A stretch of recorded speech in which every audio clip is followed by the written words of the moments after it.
So optimizing images for the web. First thing you want to do is fire up Adobe Photoshop.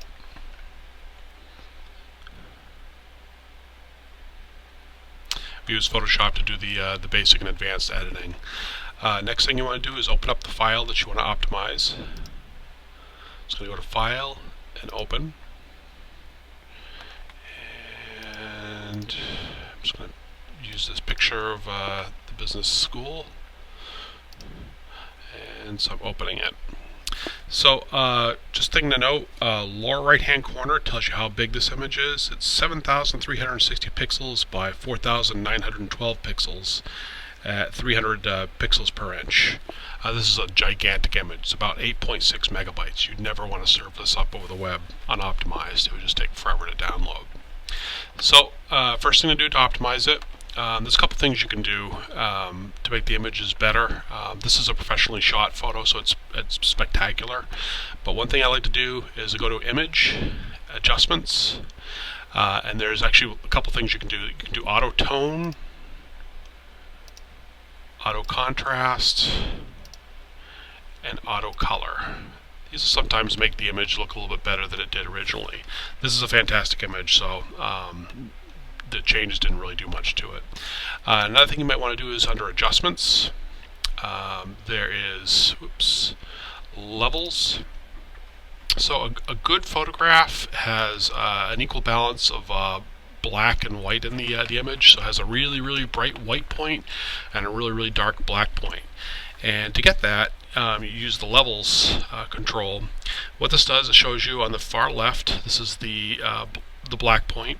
On the far right, it's white, and then you've got kind of a gray in between. So you can see there's a lot more darker colors in this image than light.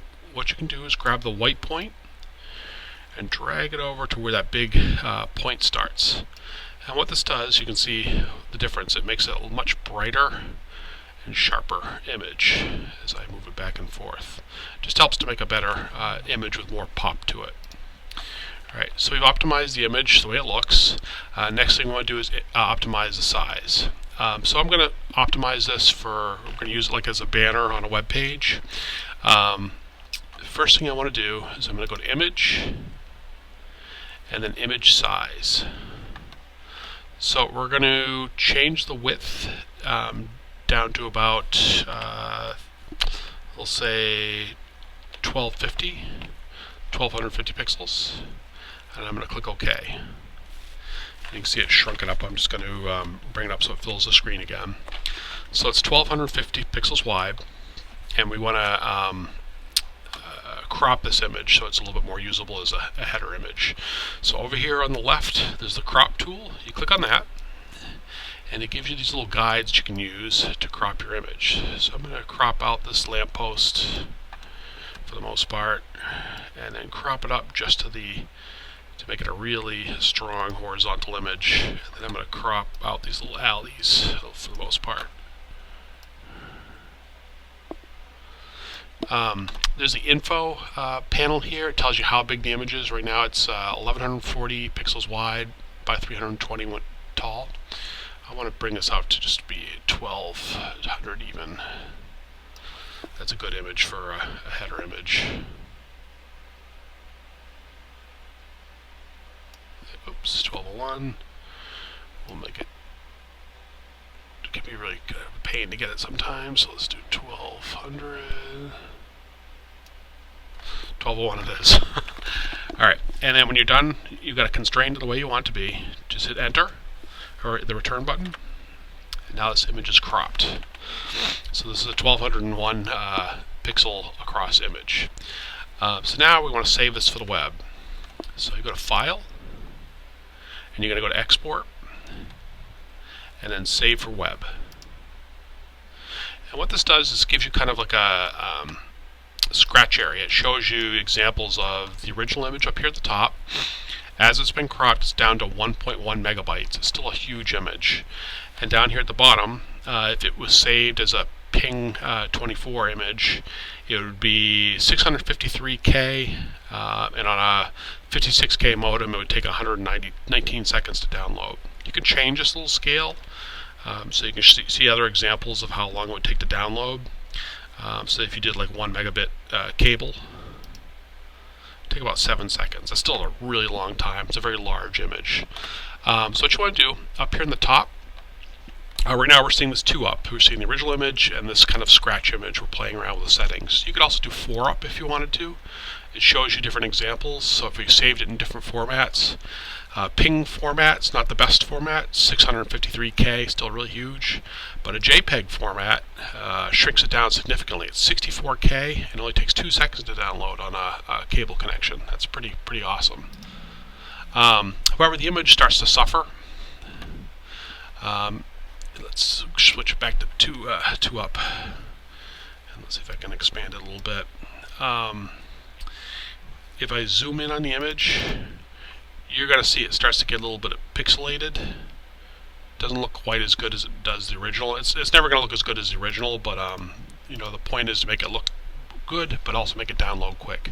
So what I usually do for a photographic image like this, I'll save it as JPEG, and I'll move the setting to high. So it's a 124K image. It's still fairly large, but it looks pretty nice. And leave progressive checked. Progressive images, they fill in over time as the image downloads. So you'll start with like a little area to indicate where the image is, and it'll start to fill in with pixels as it downloads. So we're going to use JPEG on high settings with progressive, and I click save. And I'm just going to save this to my desktop, and we're just going to call it Ryan.jpg, and I'm going to save it. Alright, so this image has been saved. Now we're going to exit Photoshop, and we're going to fire up the web. So what we're going to do, I use an app called Squoosh. It's an image optimization app. It reduces the colors and makes it even smaller. I'll post that link on our website. So go to Squoosh, and then what you do is you either drag and drop your image, or you can click on here and select it. So we're going to go to our desktop, where we just saved Ryan. It's 129 kilobytes, quite a bit smaller. And I click open. So now this gives me another panel. It shows me to the left and right there's other optimization settings. So what I usually use is you're basically compressing and reducing the amount of colors in the image to make it smaller. There's a couple different variants here you can choose from. I use Moz JPEG quite a bit. I usually leave the quality about 75, and if you look, it shows you the unoptimized versus optimized image. There's almost you can't really tell any difference between the two. If I were to reduce the quality, like down to 30, then you'd start to see the differences. It loses the crispness, like over here in the arch. It starts to get blurry. It becomes a much smaller image, but you lose that quality. So 75 is a good way to go. So we're going to 75, and it shows you that by using these settings and resaving it, it's going to reduce the size of the image down by almost 50%, 46%, down to a 70 kilobyte image. So it's a great looking image, and it's going to download really quickly. So we're going to save this optimized version. Saved it to our downloads folder right here.